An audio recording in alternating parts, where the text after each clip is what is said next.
So welcome everyone. So today we're going to understand how to solve this kind of a problem. We have 3, 15, then we have 35, and then we need to find this. So here see, I can write this 3 as, 15 as nothing but what? 3 into 5. But this cannot be written in terms of 35. I can't write it in terms of 3. Okay, so this probably is not the logic for this series. Now when you have something like this, let's try position wise. So 2, and this is the third position. So then also it's not making sense because 1 plus 2 gets you 3. But 2 plus 13 gets you 15. And 3 plus, oh my god, 32. So this is also not making sense.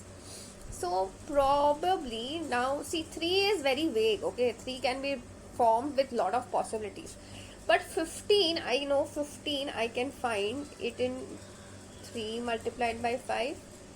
Or I can do 15 as 14 plus 1. Or I can even do this as 16 minus 1. Now here, if you look at the 16, I can write the 16 as basically 4 square minus 1. So if that is the logic, let's try. So basically this is considered as 4 square minus 1. So this should be what? 2 square minus 1, which is working because 2 square is 4, minus 1 is getting you 3. So then the next number over here, see if over here all these numbers are even. So next number should be 6 square minus 1, and which is getting you 35. So here the answer for this question mark should be 8 square minus 1, which is getting you 63.